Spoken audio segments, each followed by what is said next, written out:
Après la disparition du prophète sallallahu alayhi wa sallam, une ville resta le cœur vivant de l'islam. Une ville où chaque rue conservait un souvenir. Chaque maison portait une trace de la révélation. Chaque génération héritait directement des compagnons. Cette ville était Médine. Là où la sunna ne se racontait pas seulement, elle se vivait.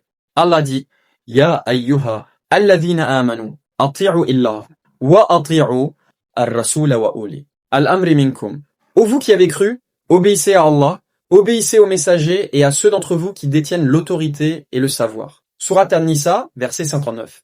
Les savants comprirent alors que préserver la religion signifiait préserver l'héritage vivant du prophète sallallahu alayhi wa sallam.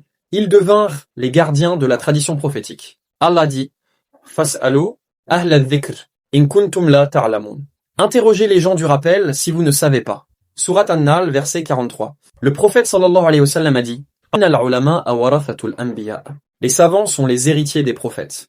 Rapporté par Abu Daoud et At-Tirmidhi, parmi ses héritiers, un homme consacra sa vie entière à protéger la sunna telle qu'elle était, pratiquée à Médine. Un savant dont la prudence, la dignité et la science marquèrent l'histoire. Nous poursuivons notre voyage à travers les grandes écoles de fiqh, une école née dans une terre bénie, illuminée par la présence du messager d'Allah, sallallahu alayhi wa sallam. L'école malikite. Une école qui ne s'est pas construite sur l'improvisation, mais sur la science, la transmission et la lumière de Médine. Mais pour en saisir toute la profondeur, il faut remonter à la source. Il faut rencontrer celui dont le nom est devenu un repère dans l'histoire du savoir, l'imam Malik ibn Anas rahimahullah.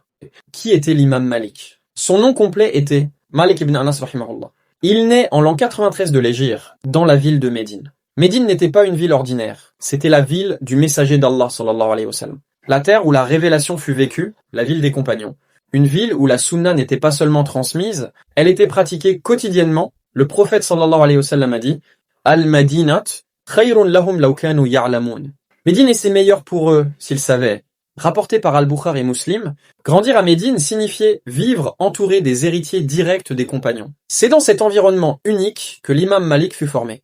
Allah dit « Was-sabiqun al-awwalun min al-muhajirin wal-ansar walladhina ittaba'uhum bi ihsan radiyallahu anhum » Les premiers parmi les émigrés et les auxiliaires, ainsi que ceux qui les ont suivis avec excellence, Allah les agrée. Sourate At-Tawbah, verset 100, son respect immense pour la sunna. L'imam Malik était connu pour une qualité exceptionnelle, la vénération de la tradition prophétique. Avant d'enseigner un hadith, il faisait ses ablutions, il se parfumait, il s'asseyait avec dignité. Car pour lui, transmettre la parole du prophète, sallallahu alayhi wa sallam, était un acte d'adoration. La science comme protection de la religion. Allah dit Yarfa'illah alladhina amanu minkum walladhina utul ilma darajat.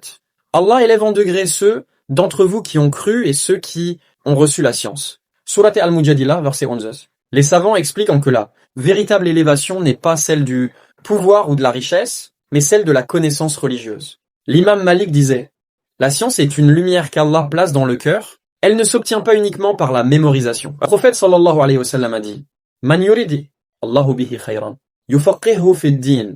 Celui à qui Allah veut du bien, il lui accorde la compréhension de la religion. Rapporté par Al-Bukhari et Muslim, ainsi, la jurisprudence n'est pas une simple réflexion humaine, mais un signe de faveur divine. La prudence juridique de l'imam Malik, on rapporte que l'imam Malik fut interrogé sur 40 questions juridiques. Il répondit à la majorité d'entre elles, je ne sais pas.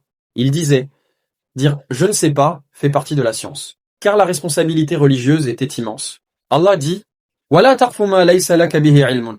Ne poursuis pas ce dont tu n'as aucune connaissance. Sourate Al-Isra, verset 36. Cette prudence devint une caractéristique majeure de l'école malikite. Parler avec preuve et se taire sans certitude. L'adab avant la science. Les élèves de Malik apprenaient d'abord le comportement avant les fatwas. L'un de ses élèves déclara « Nous apprenions la dignité de Malik avant d'apprendre sa science. » Le prophète sallallahu alayhi wa sallam a dit « Inna min ahabbikum ilayya ahasinakum akhlaqa. » Les plus aimés d'entre vous auprès de moi sont ceux qui ont le meilleur comportement. Rapporté par Al-Bukhari, car la science sans éthique peut égarer, mais la science accompagnée d'humilité guide les cœurs. La stabilité de la tradition médinoise. Les savants considéraient Médine comme une mémoire vivante de la révélation. Allah dit « Wattabi' sabila man anaba ilayya » Suis le chemin de ceux qui reviennent vers moi. Sourate Luqman, verset 15. L'imam Malik voyait dans la continuité des pratiques médinoises une protection contre les innovations, car une pratique transmise par des générations entières porte la trace silencieuse de la sunna. Le prophète sallallahu alayhi wa sallam a dit « Naddara Allahu amra Sami'a minna haditha, faballaghahu. Qu'Allah illumine le visage de celui qui entend une parole de nous puis la transmet. Rapporté par At-Tirmidhi. Il refusait de parler en marchant ou dans la rue lorsqu'on lui demandait un hadith. Il disait « Je respecte la parole du messager d'Allah ».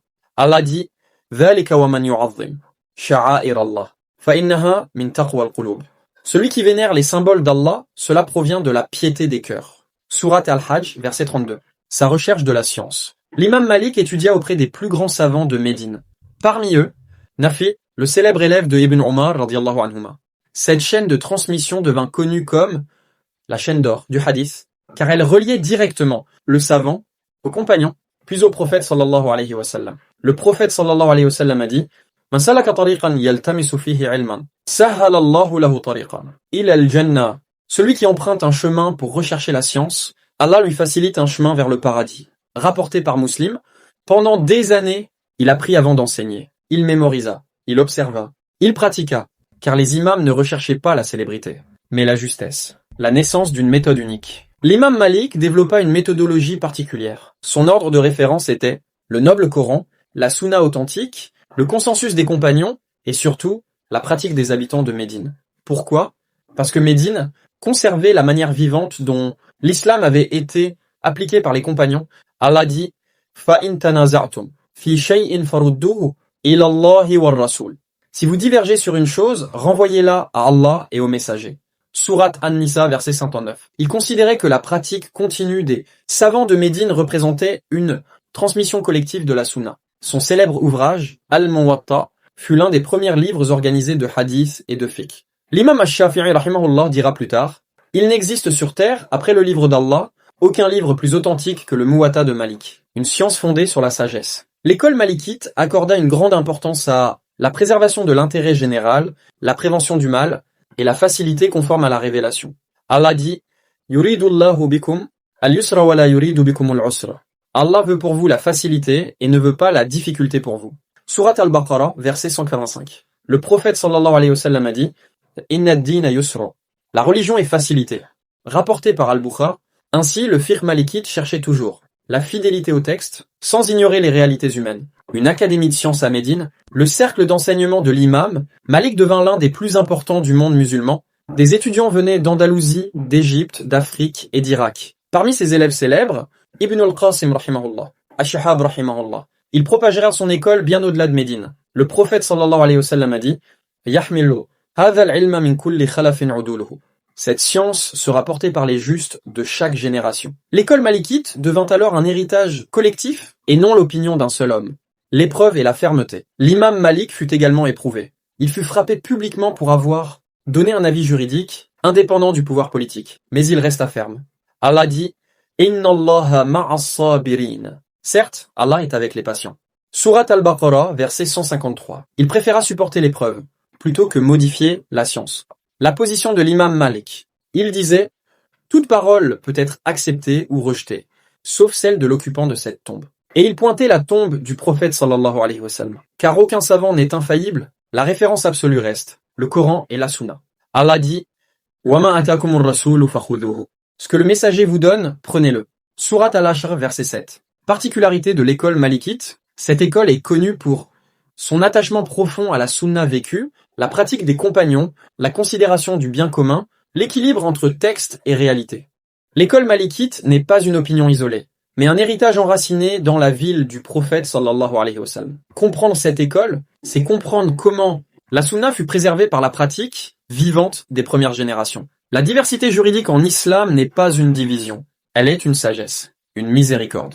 Allah dit « Walau sha'a rabbuka laja'ala an-nasa ummatan wahidatan » Si ton Seigneur avait voulu, il aurait fait des gens une seule communauté. Sourate Hud, verset 118. Allahumma allimna ma yanfa'una wanfa'na bima 'allamtana wa zidna ilman. Ô Allah, apprends-nous ce qui nous est utile, fais-nous profiter de ce que tu nous as enseigné et augmente-nous en science. Si cette vidéo t'a permis de mieux comprendre ton héritage islamique, abonne-toi, active la cloche et rejoins-nous pour continuer ce voyage à travers les grandes écoles de l'islam. Dans la prochaine vidéo, nous découvrirons l'école Shafi'ite. Qu'Allah vous récompense. Assalamu alaikum wa rahmatullahi wa barakatuh.